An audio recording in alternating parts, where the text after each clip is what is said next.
Hi, good morning. Welcome back to my channel. ಎಲ್ಲರೂ ಹೇಗಿದ್ದೀರಾ? I hope ಎಲ್ಲರೂ ಚೆನ್ನಾಗಿದ್ದೀರಾ ಅಂದ್ಕೊಂಡಿದ್ದೀನಿ. ನಾನು ಕೂಡ ಚೆನ್ನಾಗಿದ್ದೀನಿ. ಇವತ್ತು ವ್ಲಾಗ್ನ ಶುರು ಮಾಡಿದ್ದೀನಿ, ಮಾರ್ನಿಂಗ್ ವ್ಲಾಗು. ದೇವಸ್ಥಾನಕ್ಕೆ ಅಂತೇಳಿ ಹೋಗ್ತಾ ಇದ್ದೀವಿ, ಮನೆ ದೇವ್ರ ದೇವಸ್ಥಾನಕ್ಕೆ ಅಂತೇಳಿ. ಹಾಗಾಗಿ ಎಲ್ಲ ಮನೆ ಕಸ ಗುಡಿಸಿ ಒರೆಸಿ ಎಲ್ಲ ಕಂಪ್ಲೀಟಾಗಿ ಕ್ಲೀನಾಗಿದೆ.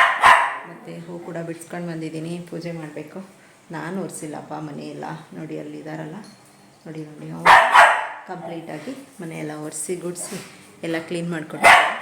ಇವತ್ತು ಏಕಾದಶಿ ಇರೋದ್ರಿಂದ ರಾಯರಿಗೆ ಅಲಂಕಾರ ಇರಲ್ಲ, ಹಾಗಾಗಿ ತುಳಸಿ ಎಲ್ಲ ಕಿತ್ಕೊಂಡು ಬಂದು ಈಗ ಪೂಜೆ ಮಾಡಬೇಕು. ಮೊಬೈಲು ಚಾರ್ಜ್ ಇಲ್ಲ, ಹಾಗಾಗಿ ಚಾರ್ಜ್ಗೆ ಹಾಕ್ಬಿಟ್ಟು ಪೂಜೆ ಮಾಡಿ ಆಮೇಲೆ ಸಿಗ್ತೀನಿ ನಿಮಗೆ.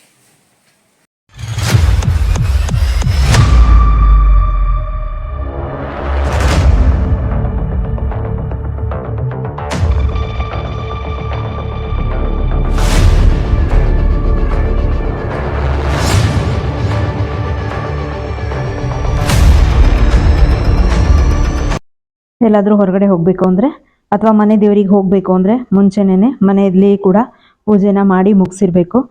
ನಾನು ಆಲ್ರೆಡಿ ಬಾಗಿಲು ಹಾಕೊಳ್ಳೋಣ ಅಂದ್ಕೊಂಡೆ, ಆವಾಗ ನೆನಪಾಯಿತು ವಿಡಿಯೋ ಮಾಡ್ಕೋಬೇಕು ಅಂತ. ಹಾಗಾಗಿ ಪೂಜೆ ಎಲ್ಲ ಮುಗಿಸಿ ಹಾಗೆ ವಿಡಿಯೋ ಮಾಡಿಕೊಂಡೆ. ಮತ್ತು ಹಾಗೆ ಟಿಫಿನ್ ಮಾಡಿರಲಿಲ್ಲ, ಹೋಟೆಲಿಂದ ತೊಗೊಂಡು ಬಂದಿದ್ದರು. ನಮ್ಮೂರಿನಲ್ಲಿ ಪುಟ್ಟಪ್ಪನ ಹೋಟ್ಲು ಇಡ್ಲಿ ಅಂತ ಅಂದರೆ ಫುಲ್ಲು ಫೇಮಸ್ಸು. ಹೆಚ್ಚು ಕಡಿಮೆ 30 ವರ್ಷದಿಂದನೂ ಮಾಡ್ತಾರಂತೆ. ತುಂಬಾ ಚೆನ್ನಾಗಿರುತ್ತೆ, ಒಲೆನಲ್ಲಿ ಮಾಡ್ತಾರೆ. ಹಾಗಾಗಿ ಅಲ್ಲಿಂದ ನಮ್ಮನೆಯವರು ಇಡ್ಲಿ ತೊಗೊಂಡು ಬಂದಿದ್ರು. ನಾವು ದೇವಸ್ಥಾನಕ್ಕೆ ಹೊರಡ್ತಾ ಇದ್ದಿದ್ದೇನೆ 11:30 ಆಗಿತ್ತು. ಹಾಗಾಗಿ ತಿಂಡಿ ತಿಂದ್ಕೊಂಡು ಹೊರಡ್ತಾ ಇದ್ವಿ.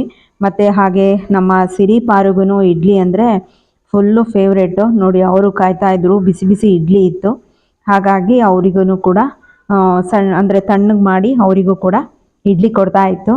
ಅದು ವೆಯ್ಟ್ ಮಾಡ್ತಾ ಇದ್ಲು, ಹೇಳಿದ್ರೆ ಸಾಕು ತಿನ್ಕೊಂಬಿಡೋಣ ಅಂತ ಹೇಳ್ಬಿಟ್ಟು. ರೆಡಿಯಾಗಿ ದೇವಸ್ಥಾನಕ್ಕೆ ಹೊರಡ್ತಾ ಇದ್ದೀವಿ. ಈ ರೀತಿ ರೆಡಿಯಾಗಿದೆ.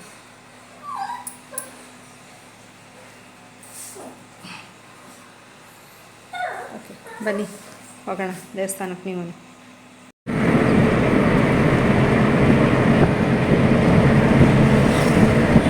ದೇವಸ್ಥಾನಕ್ಕೆ ಹೋಗ್ತಾ ಇದ್ದೀವಿ.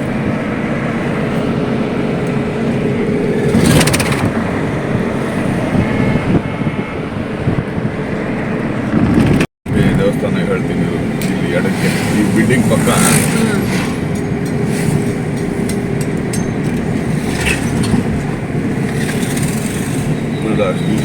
ಇಲ್ಲಿಂದ ಬರ್ತಾರೆ.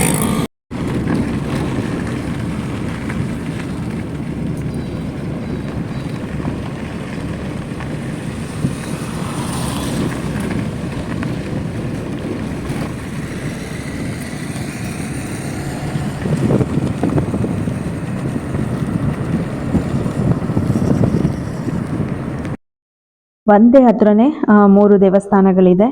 ಮತ್ತು ಒಂದು ಅರ್ಧ ಕಿಲೋಮೀಟರ್ ಹೋದರೆ ಇನ್ನೊಂದು ದೇವಸ್ಥಾನ ಬರುತ್ತೆ. ಹಾಗಾಗಿ ನಮ್ಮ ಮನೆಯವರು ಒಂದು ಸ್ವಲ್ಪ ಪೂಜೆ ಸಾಮಾನು ತೊಗೊಂಡು ಅವರು ಮುಂದೆ ಹೋಗ್ತಾ ಇದ್ರು. ನಾನು ಸ್ವಲ್ಪ ಪೂಜೆ ಸಾಮಾನು ಇಟ್ಕೊಂಡು ನಾನು ಹಿಂದೆ ಹಾಗೆ ವಿಡಿಯೋ ಮಾಡಿಕೊಂಡು ಹೋಗ್ತಾ ಇದ್ದೆ. ನಾವು ಹೋಗೋಷ್ಟ್ರೊಳಗಡೆ 12 o'clock ಮೇಲೆ ಆಗಿತ್ತು. ಅಲ್ಲಿ ತುಂಬ ಜನ ಬರ್ತಾಯಿದ್ರು, ಹೋಗ್ತಾಯಿದ್ರು. ಸಂಡೇನೇ ತುಂಬ ರಶ್ ಇರುತ್ತೆ. ಎಲ್ಲ ಕಡೆ ಬೆಂಗಳೂರು, ಮೈಸೂರು ಎಲ್ಲ ಕಡೆನೂ ಇದ್ದಾರೆ.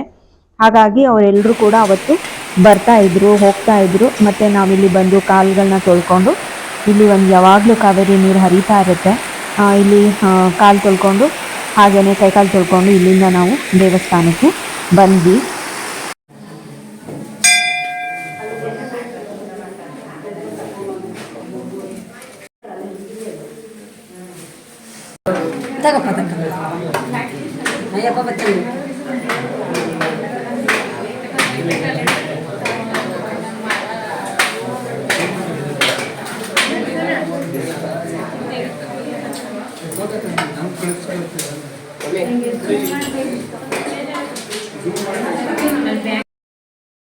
ನೋಡಿ, ಅಯ್ಯಪ್ಪ ಸ್ವಾಮಿಗೆ 18 ಮೆಟ್ಟಿಲುಗಳು ಎಲ್ಲನೂ ಮಾಡಿ ಇಲ್ಲೂ ಕೂಡ ಪೂಜೆ ಮಾಡ್ತಾಯಿದ್ರು.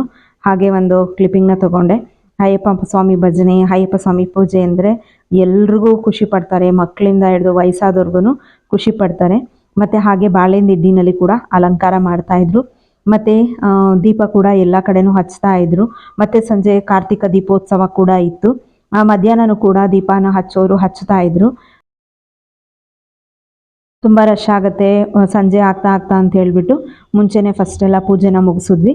ಪೂಜೆನ ಮುಗಿಸಿದಾದ್ಮೇಲೆ ಆಮೇಲೆ ನಾನು ವಿಡಿಯೋ ಕ್ಲಿಪ್ಪಿಂಗ್ಸ್ನ ತೊಗೊಳ್ತಾ ಇದ್ದೆ. ನೋಡಿ, ಈ ರೀತಿಯಾಗೇ ದೀಪಗಳೆಲ್ಲ ಹಚ್ತಾ ಇದ್ರು.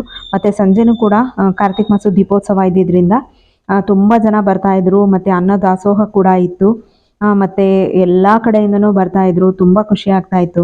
ಮಕ್ಳುಗಳು ಆಟ ಆಡ್ತಾಯಿದ್ರು. ಮತ್ತು ಅಲ್ಲಿರ್ತಕ್ಕಂಥ ವಾತಾವರಣ ಅಂದರೆ ಸುತ್ತ ಮರಗಿಡಗಳು, ನೀರಿನ ಶಬ್ದ ಅದನ್ನೆಲ್ಲ ಕೇಳ್ತಾ ಇದ್ರೆ ತುಂಬಾ ಅಂದರೆ ತುಂಬಾ ಖುಷಿ ಆಗುತ್ತೆ. ಮತ್ತು ಹಕ್ಕಿ ಕಲರವಗಳು ತುಂಬ ಅಂದರೆ ನೇಚರ್ ಮಧ್ಯೆ ಇರೋದ್ರಿಂದ, ಪ್ರಕೃತಿ ಮಧ್ಯೆ ಇರೋದ್ರಿಂದ ತುಂಬ ಅಂದರೆ ತುಂಬಾ ಖುಷಿ ಆಗುತ್ತೆ. ಮಕ್ಕಳುಗಳು ಕೂಡ ದೀಪನ ಹಚ್ಚಿಸ್ತಾ ಇದ್ರು. ಹಾಗೆ ಪೂಜೆ ಎಲ್ಲ ಮುಗೀತು. ಪೂಜೆ ಎಲ್ಲ ಮುಗಿದಿದ್ದಾದಮೇಲೆ ನಾವೀಗ ಪೂಜೆ ಇದು ಮಾಡಿಸಿದ್ದು ಐಟಮ್ಗಳೆಲ್ಲನೂ, ಪೂಜೆ ಸಾಮಾನೆಲ್ಲನೂ ಪ್ರತಿಯೊಂದೂ ಕಾರ್ನಲ್ಲಿ ಇಟ್ಬಿಟ್ಟು ಹಾಗೆ ಊಟಕ್ಕೆ ಅಂತೇಳಿ ಹೋಗ್ತಾ ಇದ್ವಿ. ಅಲ್ಲೇ ಅನ್ನ ದಾಸೋಹ ಕೂಡ ಇತ್ತು. ಅನ್ನ ದಾಸೋಹಕ್ಕೆ ಅಂತೇಳಿ ಎಲ್ಲರೂ ಹೋಗಿ ತುಂಬ ರಶ್ ಆಗುತ್ತೆ ಅಂದ್ಬಿಟ್ಟು ಹೇಳ್ತಾ ಇದ್ರು. ಹಾಗಾಗಿ ಅನ್ನ ದಾಸೋಹಕ್ಕೆ ಅಂತೇಳಿ ಹೋದ್ವಿ.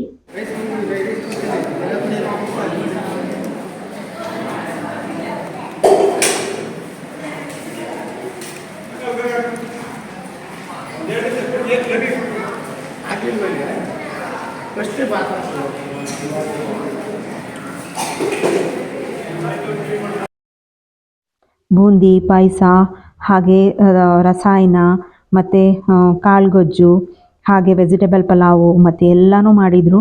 ತುಂಬ ಅಂದರೆ ತುಂಬಾ ಖುಷಿಯಾಯಿತು. ಮಧ್ಯಾಹ್ನದ ಅನ್ನಪ್ರಸಾದ ಕೂಡ ಅಲ್ಲೇ ಸಿಕ್ತು. ಊಟ ಮಾಡಿಕೊಂಡು ಮತ್ತೆ ವಾಪಸ್ ಬರೋ ಅಷ್ಟರೊಳಗಡೆ ಅಯ್ಯಪ್ಪ ಸ್ವಾಮಿಗೆ ಮಂಟಪನ ಬಾಳೆದಿಂಡಿನಲ್ಲಿ ಎಷ್ಟು ಚೆನ್ನಾಗಿ ಮಾಡಿದ್ದಾರೆ ನೋಡಿ. ತುಂಬ ಅಂದರೆ ತುಂಬಾ ಖುಷಿಯಾಯಿತು. ಇಲ್ಲಿ ದೇವಸ್ಥಾನ ಪೂಜೆ ಮುಗೀತು. ವೀರಭದ್ರ ಸ್ವಾಮಿ ದೇವಸ್ಥಾನ ಪೂಜೆ ಮುಗೀತು. ಈಗ ಚೌಡೇಶ್ವರಿ ದೇವಸ್ಥಾನಕ್ಕೆ ಅಂತೇಳಿ ಹೋಗ್ತಾ ಇದ್ದೀವಿ. ಹಿಂಗಿದೆ ಎಲ್ಲ ಹಾಕಿದ್ದಾರೆ. ಗ್ರೀನ್ ಗ್ರೀನ್ ಎಲ್ಲ ನೋಡಿದ್ರು ಹಸಿರೇ ಹಸಿರು. ತುಂಬ ಚೆನ್ನಾಗಿದೆ.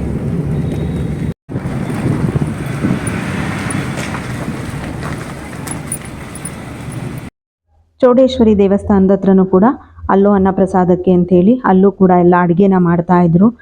ಮತ್ತು ಇಲ್ಲೂ ಕೂಡ ಜನಗಳು ಬಂದು ಹೋಗ್ತಾ ಇದ್ರು. ನಾವು ಕೂಡ ಫಸ್ಟ್ ಪೂಜೆ ಮಾಡಿಸೋಣ ಅಂಥೇಳಿ ಹೋದ್ವಿ. ಇಲ್ಲೇನೇ 2 ದೇವಸ್ಥಾನ ಬರುತ್ತೆ.